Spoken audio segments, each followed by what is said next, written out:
Okay, the big thing that stood out to me was I really feel like our team got better today. Our coaches really challenged the guys that, hey, we need to get better each week. A lot of teams in this similar situation wouldn't have. And I'm very proud of our team, the fact they went out there and they took care of business today.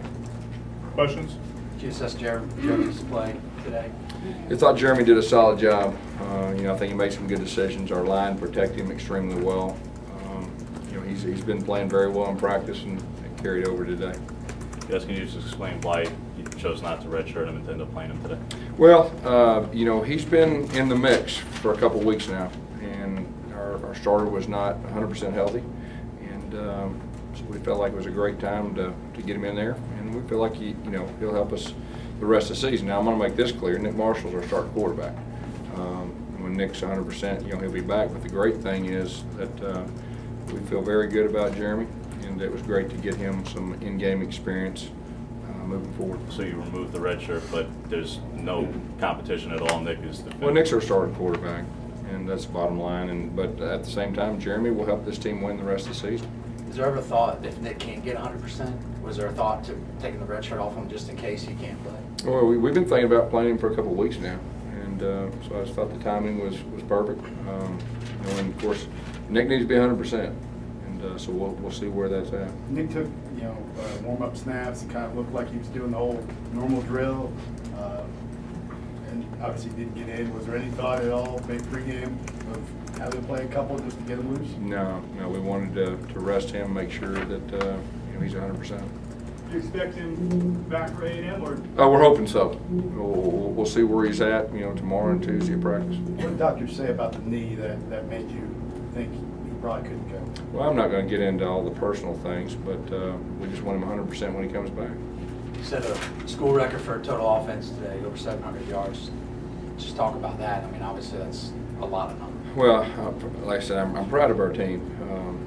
Our line did a good job up front. Backs broke some tackles. We had some explosive plays in the passing game. We talked about that the last 2 weeks. We talked about being more balanced, and so I'm proud of our offense. What does Johnson do well? What did you see in practice that maybe it's a little bit different from Nick and thinks he can kind of complement Nick down the road? Well, I think they're both very talented players. Jeremy really, he has a very strong arm with a quick release, and he's a good runner within his own right. Jeremy was really sharp, especially those first 2 drives. We were hitting people just in the chest, in the numbers, I guess. What do you see on kind of the way he threw the ball? How do you grade the way he actually passed it? I thought his numbers were very good. I believe he was fairly accurate, but he's been that way for a while. I mean, he's an accurate thrower, and he's very good in that aspect.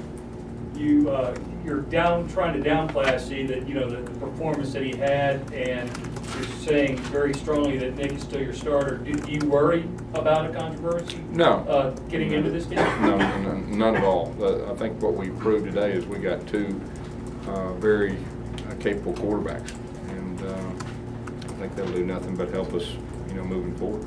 Is this a situation where you start to design packages to get both of them a lot of play time? We'll see. We'll see where it goes. I'll get with Coach Lashley, and like I said, we're always going to try to do, what we feel like gives us the best chance of winning schematically and personnel and all that. Gus, Jonathan was your backup heading into the season, and you made a big point of saying how Nick hadn't gone through spring, Jeremy didn't go through spring. Yeah. So why didn't Jonathan get the shot? Well, I think that's the way it was, in the first season. But as the season progresses, Jeremy has got more reps in practice, and he's gotten the majority of the number 2 reps. Gus, what's the status of Patrick Miller and Brandon Foles? Neither one of those guys played. They had some off-the-field things that they need to take care of. Can you talk about the run game in particular and how y'all were able to rush for more than 500 yards?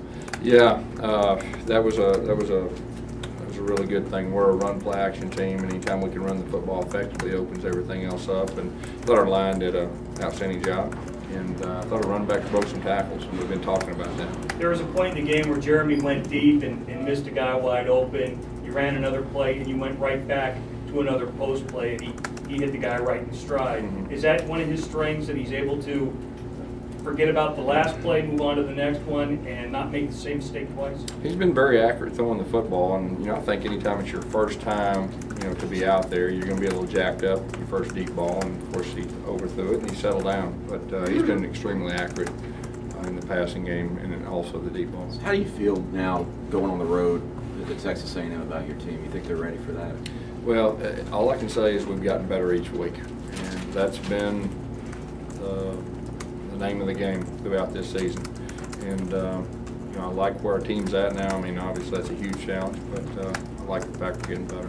Gus, what does it do for a team to get to play so many different guys? Well, I think it's good. It gives you more depth, and we play a lot of guys anyway this year, but anytime that they get more experience, it does nothing but help you. You see Jonathan Ford doing his shifty things there at running back. Yeah. Part of you thinking, man, I kind of wish maybe I could move back to offense. Well, we moved him to corner this year, and we'll see after the year what happens. But I think you can see he's a phenomenal player.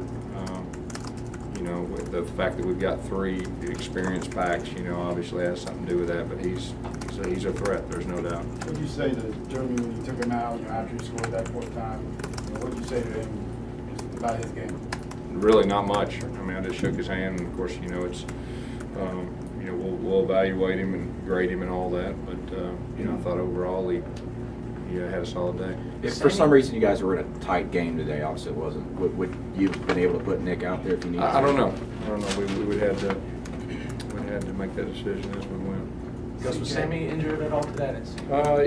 We want to make sure that moving forward we're healthy, and so. Jonathan Jones and CJ, I didn't notice that. Right. Yeah, same type deal. Trying to Yeah, we want to make sure the guys are healthy. I mean, we're fixing to hit our stretch. I guess we're halfway through now, and we'll have our hands full the last 6 games, and we need everybody as healthy as we can. Were Patrick and Brandon actually even out in the field on the sideline with you? And now, How's They Nick dealing suspended? with the injury, and how did he kind of help Jim prepare this week? what's that? How's Nick dealing with the injury, and how did he kind of help Jim prepare this week? And Nick has been great. Nick's a team player, and he's helped him in the meetings. He was helping him on the sideline, and Jonathan Wallace is the same way. I mean, we got 3 guys that are just class guys, and they help each other, they support each other, and that's rare. But we got 3 of them. Gus, just to clarify, or Patrick Miller. The only thing I'm going to say is they didn't play today, and they had some things they had to take care of off the field.